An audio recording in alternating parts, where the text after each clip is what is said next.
Okay, so another small crowd tonight, so it's going to be a very personal affair. Any questions anybody has or anything, just feel free to interrupt me. But it's a brain thing again, and I'm Dr. David Henley.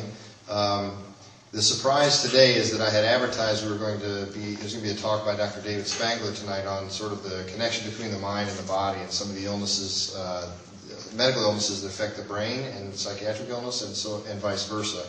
Unfortunately, Dr. Spangler called me this morning and said he's down with the flu, so he won't be able to join us tonight, and I'll have to postpone that talk and either give it myself later or see if he can give it for us later. Luckily, I happen to have a talk in the pipeline on suicide. I was going to give that in February. It's a good thing I'm not a procrastinator, or else this would have been a disaster tonight. So I had the talk, and I decided I would just practice a couple times during the day today and try to give it to you tonight. And it may be kind of a timely topic because I don't know how many of you folks are aware that the FDA just had a meeting recently about antidepressants and suicide, and so we're going to talk about that kind of towards the end. But first, I wanted to kind of give the first thing I'll do is give you kind of a real life case example of sort of a sad case, but it tells a story that I think families and practitioners and all of us should be aware of. And so let me go ahead and start off with that. This is a young woman who was feeling suicidal, and the story is that the farmer was driving down a sort of a barren country road. There was nobody else around, and he noticed a truck beside the edge of the road, and a woman that was stumbling off into the field, and she collapsed. And of course, he was scared and didn't know what to do. He called the police, right thing to do. Police came and the ambulance and all, and took her to the emergency room. She had overdosed on antihistamine medications, and the emergency room doctor, when she came to, he interviewed her, and she said, "Well, I'm not suicidal, and I didn't mean to try to kill myself," and I'm, basically kind of minimizing all the things that had happened. Well, luckily, the emergency room doctor was pretty astute and decided, this doesn't sound right. For someone to do that sure sounds kind of serious to me, and she very well could have died. So he put her on a hold against her will. That's something I think we're going to talk about in another session. I'm going to describe that a little bit, but I think psychiatrists get a bad rap for doing this kind of thing, or doctors in general get a bad rap for taking somebody's rights away. But when we're trying to save somebody or protect somebody, that's what we can do. And he did that. So for 72 hours, she was in a psychiatric hospital. And what this does is that it gives us the ability as doctors to observe somebody to see, are they mentally ill? Do they have some kind of brain illness that needs treatment? And is there something we can do to keep them safe? Obviously, in the hospital, she'd be safer. So the psychiatrist came in over the weekend and saw her each day, and she didn't really look depressed. I mean, she slept well, she ate well, she interacted with other patients on the unit, she didn't stay in her room in withdrawal, and didn't tell anybody. She basically wouldn't tell anybody what was wrong or what was happening. So that was kind of a worrisome thing. But she also kept saying over and over, "I'm not depressed, I'm not suicidal." So the 72 hours came up, and after 72 hours is up, you have to go in front of a judge and say, yeah, I think this person has a mental illness and they need to be in the hospital and take medicines and treatment. There wasn't the doctor weighed the chances of that happening and for the judge to grant a commitment. And decided, no, she's been here for 3 days now. She's not. Actually, it was more. She was not showing any signs of depression on the unit. She said she wasn't suicidal, and so he released her. Within 2 days, she did the same thing again, and unfortunately, no farmer was there to find her, and she died. So this is an example of even where a professional, a psychiatrist, it shows you how poor we are at predicting who's going to commit suicide. What I want to do tonight is kind of talk a little bit about a few stats about suicide, and then kind of give folks some risk factors of things that they can watch for or see in other people that might lead them to think that somebody is at high risk for suicide. In this case, and I guess a key point here is that we're never 100% perfect at predicting suicide, at predicting who's going to commit suicide. All we can do is, and this is even the professionals, but all we can do is look at how many risk factors somebody has, and the more risk factors they have, the higher risk they are. If somebody has every risk factor we know of, that doesn't mean they're going to be 100%, that's a 100% chance they're going to kill themselves. So I say that, I think, for two reasons. Because I think a lot of times family members who have experienced somebody in the family who's committed suicide, they have a lot of guilt, and they always think, geez, I should have seen that coming, I should have done something else. And, you know, I think the key is even the professionals don't always see it, can't always do something about it. If somebody really wants to kill themselves, they're going to get it done. So I think folks have a lot of guilt, and I wanted to make sure I mentioned that. Now, right off the bat, suicide, how common is it? It's the 8th leading cause of death in the general population of the United States. It's pretty that's pretty common, you know. And it's the 3rd leading cause of death in adolescence. And that's a little scary. And that's behind accidents, which is number 1, and homicide, which is number 2. Let's go into some of these risk factors now that we know it's kind of a common problem, and we need to go through some risk factors so that folks can identify. First of all, sex is one of the first ones. And these aren't necessarily in any particular order of highest risk to lowest risk. They're just a list of them. But males are more likely to kill themselves than females. It's 4 times more likely than females to kill themselves. And on the other hand, women are 3 times more likely to attempt suicide.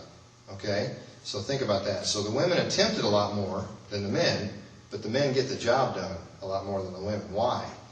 One of the things we think that plays into that is the way that they do it. Men, the most common way that a man chooses to kill themselves is through a firearm. 57% of the time men will use a firearm, and of course there's not a lot of chance of surviving that. I mean, if a guy puts a gun to his head, he's probably not going to survive that. Women, on the other hand, 38% of them will use poisoning. They will overdose, and there's a little bit more of a window there for somebody to intervene and save that person's life. So they may not, even though they attempt more, they may not die as often. There's a whole bunch of other reasons too, possibly. You know, maybe men wait till they're completely suicidal and at wit's end and never see treatment because of the stigma and everything associated with mental illness or brain illnesses. So there's a lot of reasons it might be, but men, keep in mind, men are the highest risk for, between men and women, are the higher risk for suicide. Age is another one. So the older you are, the higher risk you are for suicide. Why is that? You know, the risk over 65 is the highest risk. And we think it's because there's a lot of stressors in these folks' lives, right? There's a lot of lifestyle changes. They may be widowed. They may have chronic illness that's painful. They may have retired, so they've changed that in their lives. Maybe they're now more dependent on other people. As they get older, they can't drive. You know, they're more isolated. So all of these factors can play in. Incidentally, the older group is also higher risk for murder-suicides, where they take their life of their spouse and then themselves. You know, somebody who is divorced or widowed or single in older age is a higher risk as well. Race is another one. It tends to be white people, Caucasians, that are higher risk for suicide, at highest risk for suicide.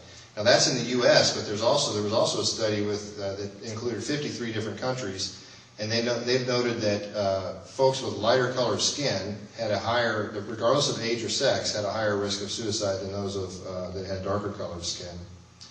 And in the U.S., the rate of suicide for white people is 12.9 suicides for every 100,000 people.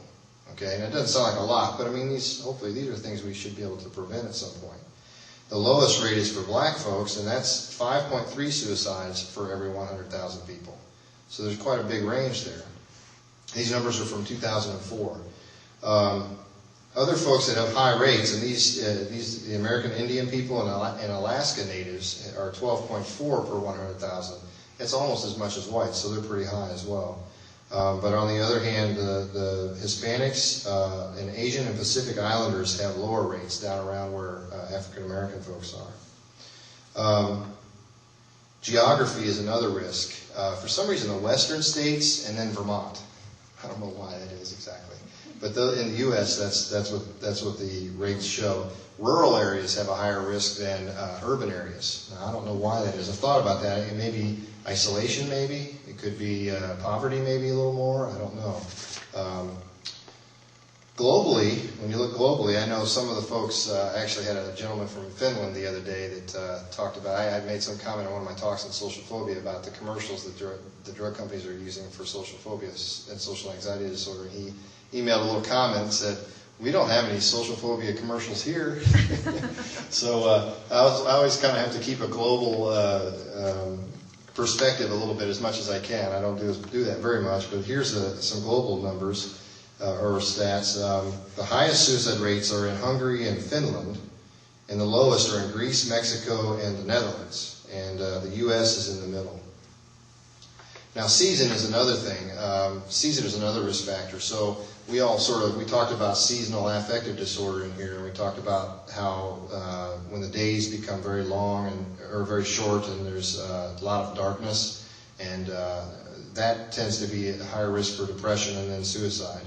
So places where there are long, cold winters like that, Scandinavia and Alaska, for example, have higher rates of suicide.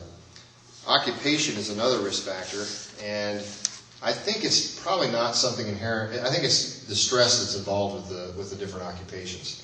So police officers have a very high rate of suicide. Why?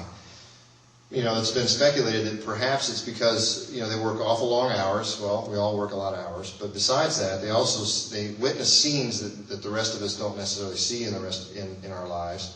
They deal with an awful lot of stress because of that, and the people they're constantly interacting with are not always the most pleasant.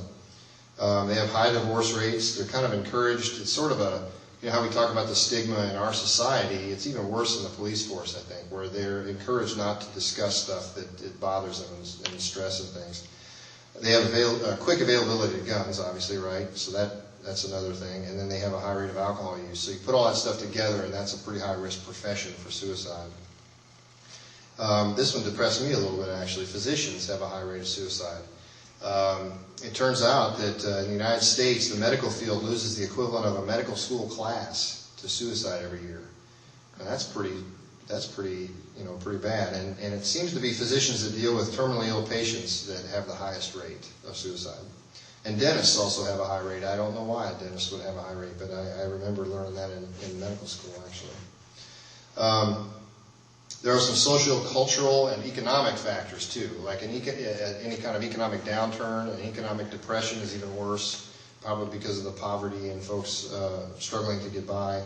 Some cultures, such as in Japan, suicide is more acceptable. So in certain situations, it's regarded as honorable for suicide.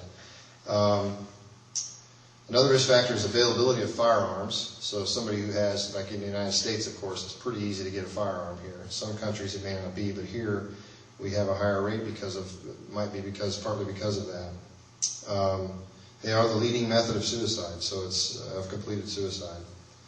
Other risk factors, medical illnesses, long protracted illnesses that cause a lot of pain and go on and on, such as quadriplegia, cancer, multiple sclerosis, severe whole body burns, things like that have a high risk of suicide. Again, I didn't put these in any order necessarily, but somebody who's had a history of attempting suicide, and somebody who has a family history of a family member that's attempted or completed suicide, those folks are at higher risk. The family history kind of makes sense to me. I mean, some of these mental illnesses and depression and such run in bipolar disorder and all. They do run in families, and it could be that maybe mom or dad or whoever suicided had depression, and then the child then ends up with depression and then is at high risk for suicide as well. But it also may be that there's some biochemical change or some kind of wiring problem in the brain that's inherited that, besides just the illness, that also brings along a risk of suicide or a higher risk of suicide. They've looked at the cerebral spinal fluid, around your brain and your spinal cord, of people who have committed suicide. And what they found is they have lower levels of metabolite of serotonin. We've talked about serotonin in here before, but serotonin is a chemical that is found to be low in depression. And so it's hard to know, is this something unique to suicide, or is it just the depression, or what? But there may be something that runs in families like that. Interestingly enough, you hear a lot about suicides in one adolescent in a school, let's say, and then there's a rash of other sort of copycat, if you will, suicides of their friends. And it's hard to tell if these kids are all depressed or if it's something else going on. I don't know that I fully understand why that happens, but it's a risk factor. So if a close friend of an adolescent commits suicide, then that's, even though they're not biologically related, that's also something you need to keep an eye on, the friends around that child, obviously, history of physical, emotional, and sexual abuse growing up or in your life at any point can carry a higher risk of suicide with it. And then other psychiatric illnesses. So 95% of people who commit suicide have some type of psychiatric illness. Most common is depression. And the depression can be either part of major depression, just plain depression, or as part of bipolar disorder. And we talked about bipolar disorder in here before. But 30 to 70% of people who commit suicide have depression of some form. And typically it's associated with hopelessness and worthlessness and feeling like there's no way out, with the depression. When those factors come into your depression, that's a higher risk. 15% of folks that have depression will end up dying by suicide. And that's a pretty high number of people. I mean, it's up to that number. There's some studies that show lower than that, but it's up. There are some studies that show up to that number, and that's pretty scary. And especially if you don't treat it, it's even higher if you don't treat it. That number is 20 times what the general population's rate of suicide is. So folks that aren't depressed, it's 20 times higher in those that are depressed. And then with bipolar disorder, it's 20% of those with bipolar disorder that can die by suicide. That's a fifth, 1 in every 5. That's up to that number again. That's the higher end of the number. But suffice it to say, it's much higher when you have one of those illnesses, a higher risk of committing suicide. Schizophrenia, we've talked about that in here before, and they also have a 15% risk of suicide. 15% of them will die by suicide. And interestingly enough, 75 to 95% of them these folks are men. Don't know exactly why men are affected more than women, folks with schizophrenia, but it seems like that's the case. Why is that? I mean, sometimes they hear voices that will command them. We call them command hallucinations, that command them or tell them to kill themselves or kill someone else. Those things, the rest of us think, well, just ignore them, but in schizophrenia, it's not really easy. Those things really torment folks. They also can become depressed, like any of the rest of us. So, and then sometimes they're paranoid, and then they isolate and withdraw away from other people, and that sets them up at higher risk. Anxiety disorders, we've talked in here before, like panic disorder, post-traumatic stress disorder, generalized anxiety disorder, some of those, they have a higher risk of suicide, and it may be because they're so highly associated with depression, but it's not exactly clear as to why. Folks with personality disorders, they have a 3 times higher risk of committing suicide than the general population. And again, some of these things may be the way the brain is wired, but it also may be the trouble with interaction with other people and loss of job and other things that can come from having personality disorders. And then finally, substance abuse. I told you it was not in any particular order. Substance abuse is kind of a high risk. Not kind of, it is. I mean, they found that 40 to 60% of those who die by suicide are intoxicated at the time of death. So if you got rid of alcohol, I mean, if you took alcohol out of the equation of this, you'd have a lot less risk of suicide. The risk of folks, well, it's 1 to 6% of people who have alcoholism who die by suicide. So it's not, you might be thinking, well, it's just all folks that have alcoholism. That's not what it is. It's actually not very many folks that have alcoholism. It's folks that probably have depression, and then they drink, and then the drinking disinhibits them, if you will. What that means is like if, you know how everybody is when they get drunk. They say and do things they wouldn't normally do, right? Because the alcohol blocks the front part of their brain, which is our social conscience. It gives us our ability to say, oh, I probably shouldn't say that to so-and-so, or I probably shouldn't do that. Well, it also gives us the ability to say, I know I'm depressed and I really don't care if I live, but I know my kids would be hurt, if I killed myself. The alcohol blocks it, and now all of a sudden, no worries about the kids anymore, and boom, they're dead. And so it's a particular problem. And I picked on alcohol a little bit because it's so common and easily found and so widely used. But other drugs are also to blame. The other thing about alcohol and some of these other drugs is that, you've got alcohol on board in your system, and then let's say you decide you're going to kill yourself and you're going to overdose on something. Well, the alcohol can add to the problem. Right? So your alcohol depresses the brain's activity, suppresses it so far, makes your depression worse, but it also can, if you drink enough, you won't breathe, obviously. So you shut the brain down a little bit with the alcohol. Then you overdose on something like Xanax or something that has the same effect, and there's a higher likelihood now of dying than there was when if you just would have overdosed on the medication like Valium or whatever else. That's a lot of risk factors, and so in a way to try to remember this a little bit easier, I've come across this little mnemonic. It doesn't have everything that I just mentioned in it, but it's pretty good. I thought it was pretty good. And it's is, path, warm. I don't know that it really makes a lot of sense, but it does. Sometimes if you put things into a sentence or a sentence like this, it's a little bit easier to remember them. So let's go through these real quick. I kind of highlighted the first letter of each of these words. So the I is for ideation, and this is suicidal ideation, obviously. So these are folks who talk about death, dying, or suicide. They look for ways to kill themselves. They even threaten to or talk about wanting to kill themselves. Substance abuse is just what we just talked about. Purposelessness. These are folks, obviously, they don't have any purpose or reason to live, any purpose in life. The A is for anxiety, and these folks, they can get anxious, they can get agitated, they have trouble sleeping. So again, if you start seeing all these things in a person, you don't have to see all of them, but if you see several of these in a person, and that's something to kind of worry about, a little bit to worry about. Finally, the T is for trapped, and if this is where they feel like they're trapped, there's no way out. H is for hopelessness, which is what it says.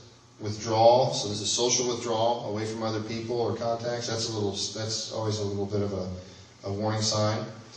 A is for anger, and these folks can have uncontrolled rage. Makes them very impulsive, very likely to act out on things that are upsetting them. Recklessness, and they engage. It's a person who might engage in some activity without really thinking about the consequence of it. I don't know, driving down the road really, really super fast, just not wearing a seatbelt, not really caring if they live or die. And then dramatic mood changes is the M. So those are the risk factors for suicide. And so we've talked up to this point about completed suicide. What about the risk factors for somebody killing themselves? What I think we should talk just for a moment about is what we call suicidality now. Suicidality it has various definitions. What I like to think of suicidality as is where somebody will have thoughts of killing themselves, or they'll attempt suicide, but they don't die.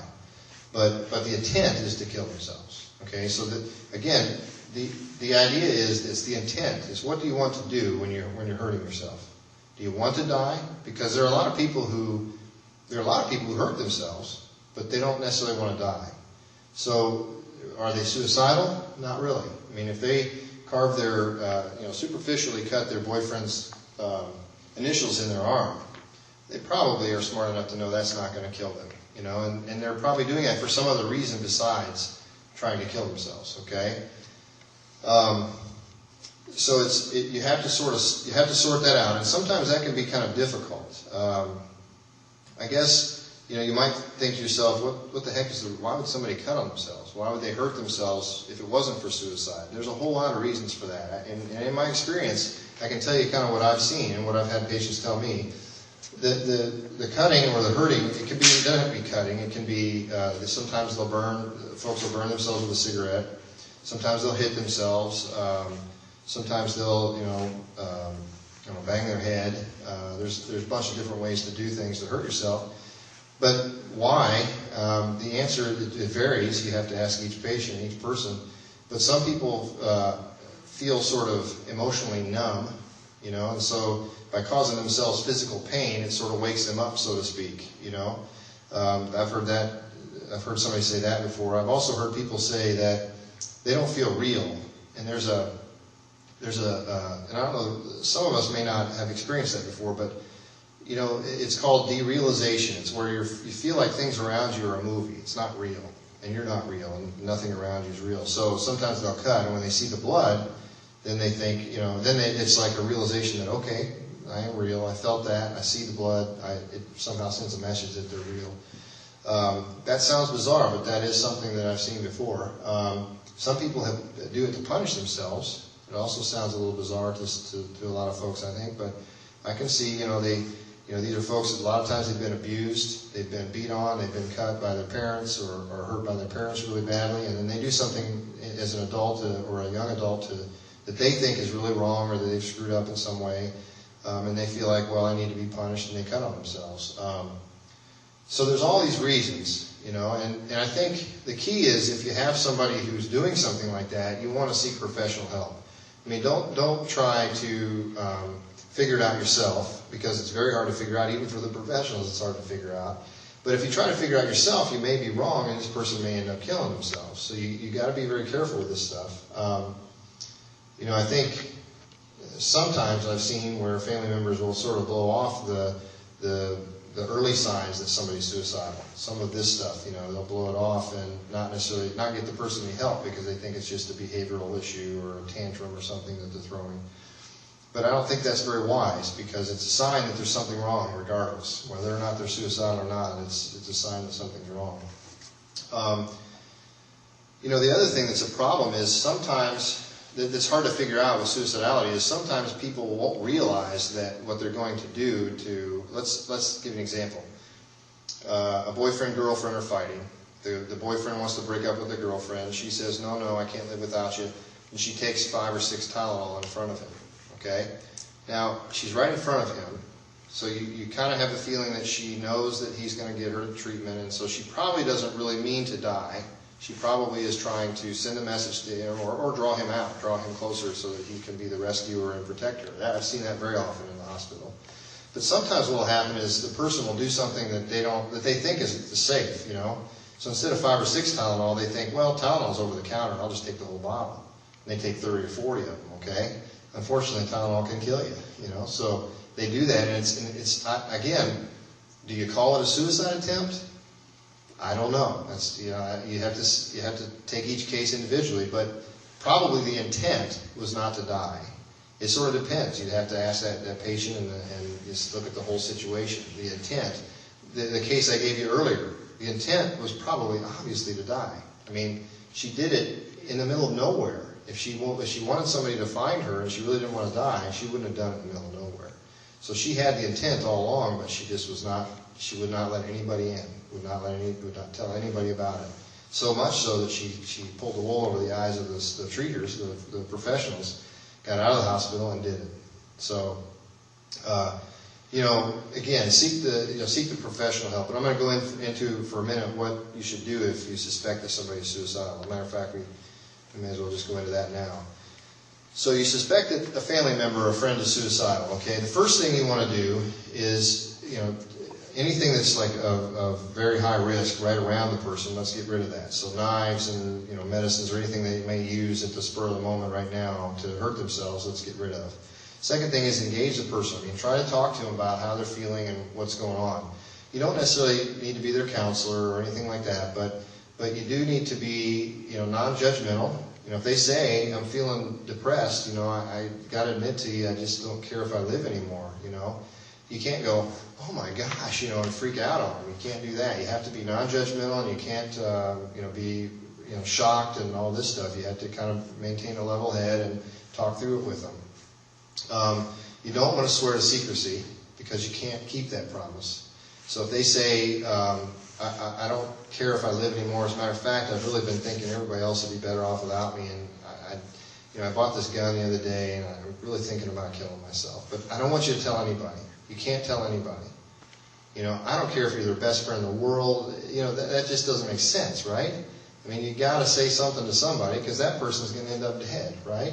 So do you break the confidence and let them survive, or hopefully get them help? And that's the decision. That's what you do.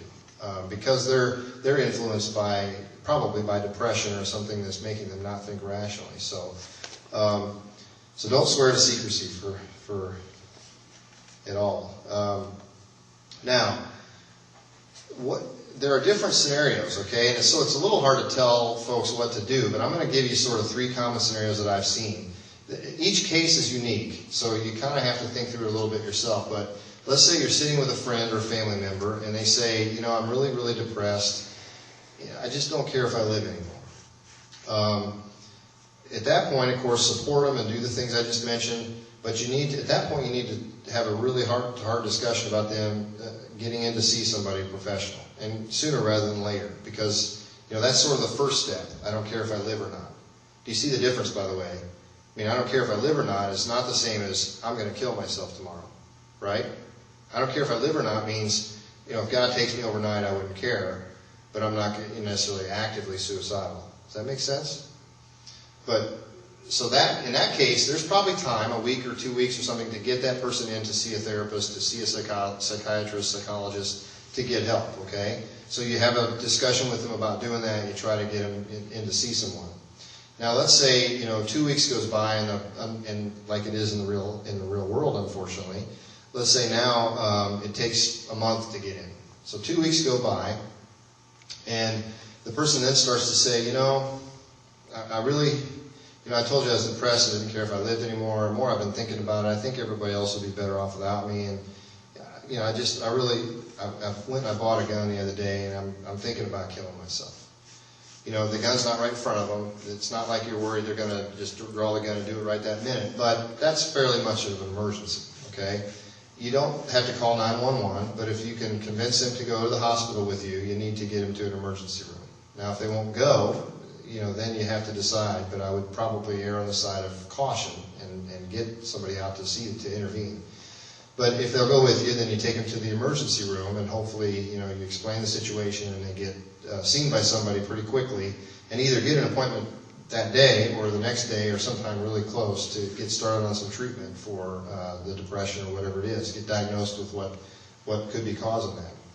Now let's go one step further. So let's say now the person says all those things, but you get them in and they start medicine, and a week goes by, and as you know, it takes a while for antidepressants to work anyway, so a week's not enough time. But the week goes by, and the person, you walk in home from work, and there sits your spouse, or whoever it is, sits your spouse, writing a note. There's a gun, a handgun, and a box of bullets right next to it. And she says, or he says, you remember I told you I was thinking about killing myself? I bought a gun the other day, and, I'm writing a note to you here, but I might as well tell you these things now. I really don't care. I'm going to kill myself. I mean, without putting yourself in danger, get the gun away if you can. If they're standing with it to their head, you got to call the police. And I think you need to call the police in that situation anyway, because that's definitely an emergency situation. You've just walked in on someone who's about ready to kill themselves. So that's an emergency. You call 911, and the police come out, and they take them to the hospital. I told you that I would talk next time a little bit about what happens once they get to the hospital. I think that's what we'll do, is I'll kind of guide you through a little bit about what does a psychiatrist do in some of these situations, in the emergency room, in the hospital. What is the job of a psychiatrist? I think there's a lot of stigma about that. I think people think of a psychiatrist as soon as I go to the psychiatrist, it's going to take all my decision-making powers away and stick me in a state hospital, and I'll never see the light of day again. Well, not likely. But that's what people think. So next time I'll talk a little bit about what happens. But suffice to say, they usually get in the hospital. In the U.S. and in Indiana, for sure, because this is my experience is in Indiana, if somebody is suicidal and has a plan, they typically get in the hospital. That's the criteria for getting hospitalized, because that person's a high risk for hurting themselves if you don't. Now,